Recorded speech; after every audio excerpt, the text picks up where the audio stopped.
Guys, welcome back to the channel. I've had enough of Germany after 1 month of absolutely zero windsurfing. I mean, I went out twice and I couldn't even get planing, not even flying on the foil. And then I saw a good forecast in south of France, so that's where we are. Because there's actually a thing on my mind that's kind of bothering me, and that is speed surfing. I had my last decent speed sessions back in 2023. So the whole last year, I don't know why, but I've been so busy, the conditions were not there, that I have not had a single good speed session throughout the whole year. And I want to change that again, because speed surfing is what I love to do. And now we're in the mecca of speed surfing here in south of France. As you can see behind me, the wind is still quite light at the moment. And today we have a forecast where it's supposed to pick up throughout the whole day. So the plan is to go for a few slalom runs. We're here in Port-la-Nouvelle, which is basically right here behind me is where the Défi race jibe is. So like the bottom of the race course. And we're starting from here. We're going to sail up to Grosson, which is about 8-9 kilometers upwind. And then later in the day, we're going on the Speedboard and hopefully get some 40-knot runs today. Let's get the day started.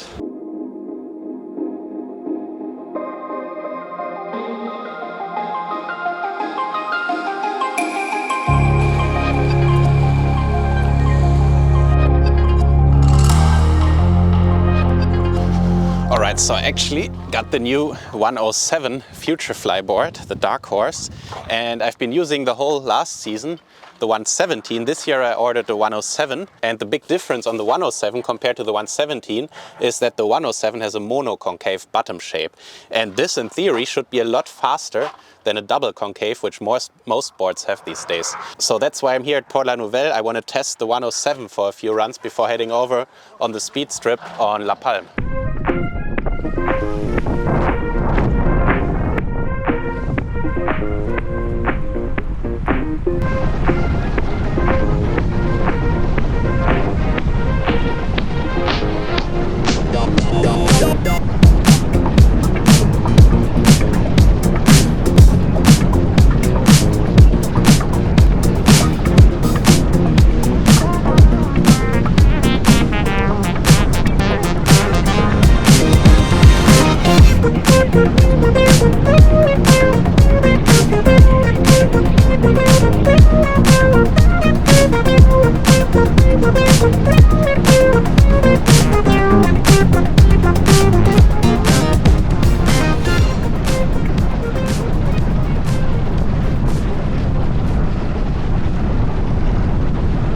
Alright, the first session done. Honestly, I went a lot longer than I wanted to, but it was just so much fun, especially down here. I tried to sail some Alpha 500s. Alpha 500s, for you if you don't know, it's kind of the speed discipline for jibing. So you do 250 meters, then you do a jibe, and then you do 250 meters again, and you have to come within 50 meters of the point where you started. So you cannot go super far downwind. And this is kind of tricky, but because the conditions were quite square here, it was pretty fun. And I tried like 50, 60 alphas, and you always feel like, I can get this little bit more wind and then I'm going to break my record.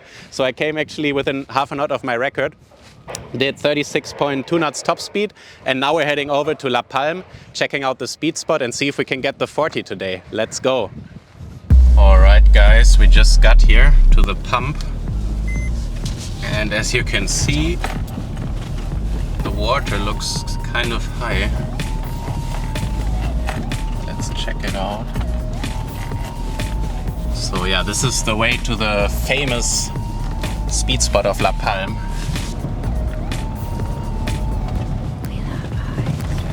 So yeah, I think we can drive now. It's not super deep, the water. So yeah, it's honestly a bit sketchy to drive through the water, and afterwards you gotta clean the car to get all the salt off.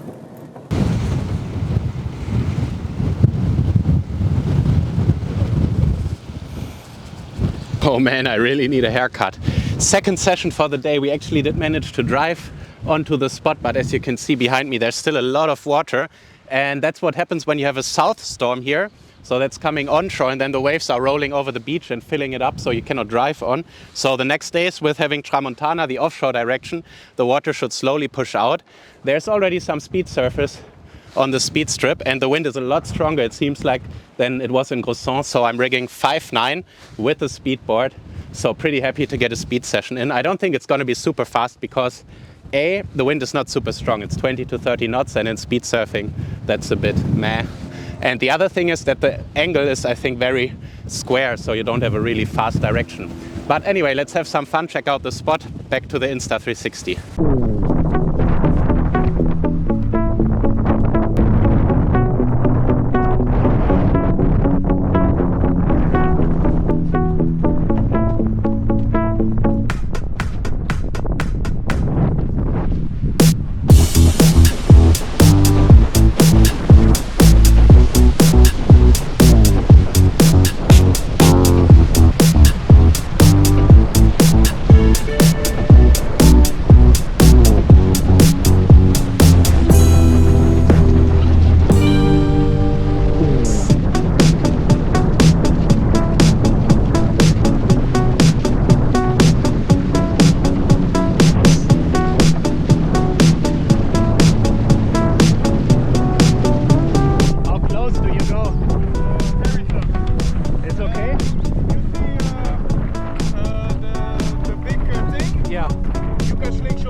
You have what pin? 2020.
So, first day done here in La Palme, and what a day it was. I sailed, I think, over 100 kilometers, was 72 kilometers at the Defi spot on the slalom gear, and then another 36 kilometers here on the speedboard. And the kilometers on the speedboard feel kind of like I've done double, because it's so exhausting to start the board every time, and because it's so small and you have to press a lot. Anyway, not the fastest session on the speedboard, but honestly I didn't expect it, because the wind was just barely strong enough to get going on the small speedboard that has 60 liters. And then also the direction was like completely square. Honestly, you can tell if you're sailing back upwind, and you can sail easily along the beach and don't have to like really push on the tail of the board, that it's kind of too square, and you only really go fast on a windsurfing board when you go far downwind. So it's not really possible to do this along the beach. So I did some slingshots to Valhalla, basically out into the open sea, because then when you go away from the beach and do the slingshot, you get kind of the right angle to the wind, which is like 120 to 130 degrees to go really fast. But then of course you're heading deep into the chop. So that was pretty fun. Honestly, I just really love this spot. It's my, I would say it's my happy place for windsurfing, my favorite spot in the world. I've had so many great sessions here, especially when the days are good and everything is perfect. The angle is lining up with strong wind. And yeah, I just really love it. And it has me a little bit concerned. I mean, I saw so many new things here on the beach. There's like this gate now of 2 meters, so you cannot go on the beach with a car bigger than 2 meters anymore. Then they build all this stuff over there. There's even like a sign that you're not allowed to basically drive on the beach with a car anymore. So it has me kind of worried that they're going to close down the spot, and it's like the best spot for speed windsurfing in Europe, I would say, and one of the best in the world. So it would be really, really disappointing to see them close it down. I mean, it would still kind of be possible to park like at the railway and walk like 700 meters or whatever, or start from Port La Nouvelle or La Franquille. But yeah, not the best. And I'm honestly really concerned because I see the trend happening everywhere in Europe.